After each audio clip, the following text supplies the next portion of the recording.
উঠা আবার কি করবো আল্লাহ জানে না। আমরা কেন আসলাম, কেন বসলাম, কেন দিনের কথা শুনলাম, আল্লাহ সব কিছু জানে কি জানে না বলেন? আল্লাহ সব কিছু জানা সত্ত্বেও আল্লাহ তাআলা চায় না যে বান্দাকে আমি আল্লাহ এত মায়া করে দয়া করে বানাইলাম, আমি আল্লাহ কোনো বান্দাকে জাহান্নামী বানাবো না। আমি আল্লাহ তাআলা এই বান্দা যদি একটু উসিলা পেশ করে, এই উসিলা পেশ করা মাত্রই আমি আল্লাহ তাআলা এই বান্দাকে জাহান্নামের প্রতীক থেকে জান্নাতের প্রতীক বানা দেবো। জোরে বলেন সুবহানাল্লাহ। কিভাবে? কিছু উসিলা থাকা লাগবো না আমাদের? কিছু উসিলা, মুরব্বী বাবার একটু কথা বলবেন গো, আমি বেশি টাইম নেব না, একটু সময়। আমার কাল দিন পরে ধর্মসভা আছে, একটু সময় নিব, তো একটু আওয়াজ দিবেন আমার সঙ্গে। আমি আধা ঘন্টার থেকে নিয়ে 20 থেকে 25 মিনিট আমি ছেড়ে দিব ইনশাল্লাহ। একটু কথা বলবেন না? কথা বলবেন না? নারাজ কি আপনারা? নারাজ? খুশি না? এই খুশি রাখলো কে? আল্লাহ যদি এখন নারাজ বানা দেয়, দিতে পারে কি পারে না বলেন? আল্লাহ সব কিছুই পারে। এই জন্যে আল্লাহ তাআলা কয়, বান্দা যদি একটু উসিলা পেশ করো, এই উসিলা পেশের মাধ্যমে আমি আল্লাহ তাআলা তোমাদেরকে 1 সেকেন্ড আগে যদি জান্নাতের জাহান্নামের প্রতীক ছিলা, আমি আল্লাহ তাআলা ফেরেশতার মাধ্যমে জান্নাতের প্রতীক বানায় দেবো। জোরে বলেন সুবহানাল্লাহ। আল্লাহ তাআলা সব কিছু জানা সত্ত্বেও এই ফেরেশতাদেরকে, এই মাহফিলে যে ফেরেশতারা আছে, পৃথিবীর মাটির থেকে আকাশের আরশ পর্যন্ত এরকম করে যে ফেরেশতারা আছে, এই ফেরেশতা আল্লাহ তাআলা দেখেন এই ফেরেশতাকে সাক্ষী রাইখা আমাকে আপনাকে কিভাবে মাফ করে দিল। আমার আল্লাহ তাআলা চ্যান করে, একবার আওয়াজটা মানে কানে লেগে যায়। মোড়া করে দেন,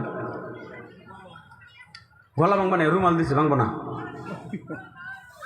কালকেই ভাঙলো না। একটু জিকির করেন, লা ইলাহা, জোরে লা ইলাহা, লা ইলাহা, লা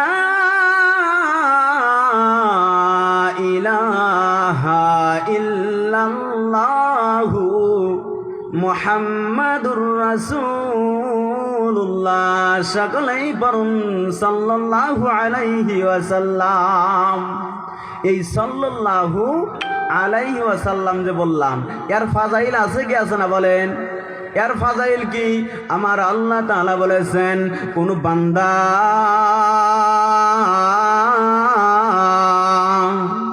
আল্লাহ তাআলা বলেন, কোন বান্দা দুনিয়ার জমিনের মাধ্যম থেকে যদি বান্দা নবীর প্রতি দরুদ পড়ে, নবীর প্রতি দরুদ পড়া দরকার আছে কি আছে না বাবা একটু বলেন?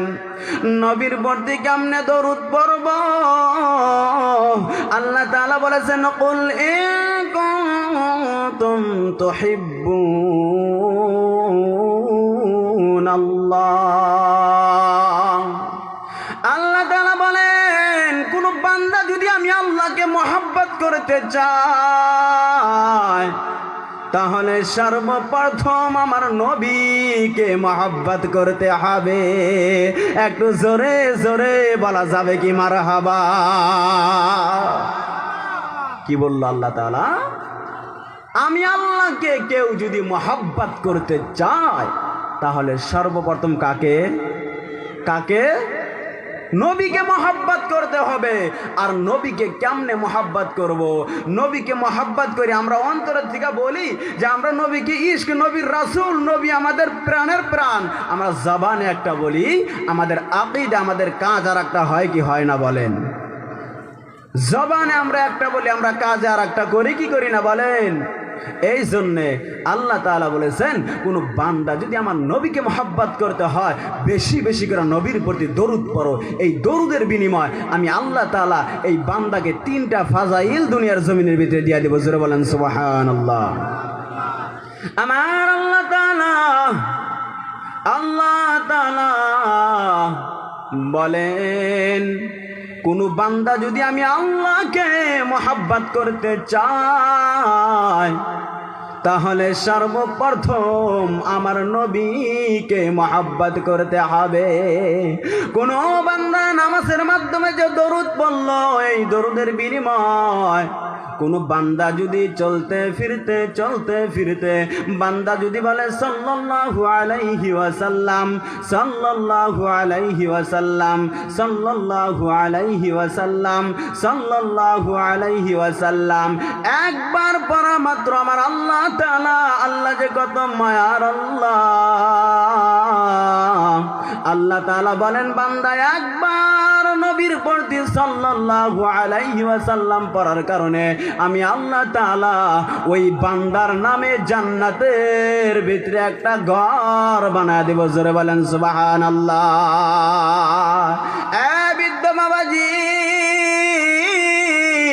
আল্লাহ তাআলা নবীর প্রতি দরুদ পড়ার কারণে আমার আল্লাহ যে কত মায়ার আল্লাহ, আল্লাহ তাআলা বলেন বান্দা নবীর প্রতি দরুদ পড়ার কারণে আমি আল্লাহ তাআলা ওই বান্দাকে দুনিয়ার জমিনের দিকে জান্নাতের দিকে 10 কদম পথ বাড়া দিব। একটু জোরে জোরে বলা যাবে কি মারহাবা। 3 নম্বর ফাজাইল আমার আল্লাহ তাআলা মানুষকে জানিয়ে দিয়েছে, বান্দা যদি দরুদ পড়ে নবীর প্রতি বলে সাল্লাল্লাহু আলাইহি ওয়াসাল্লাম, সাল্লাল্লাহু আলাইহি ওয়াসাল্লাম, এই দরুদের কারণে আমি আল্লাহ তাআলা, আমি আল্লাহ যে কত মায়ার আল্লাহ, আল্লাহ পাক বলে বান্দা নবীর প্রতি দরুদ পড়ার কারণে আমি আল্লাহ তাআলা ওই বান্দাকে দুনিয়ার জমিনের মাধ্যম থেকে 10টা গুনাহ আমি আল্লাহ মাফ করে দিয়েছি। জোরে বলেন সুবহানাল্লাহ।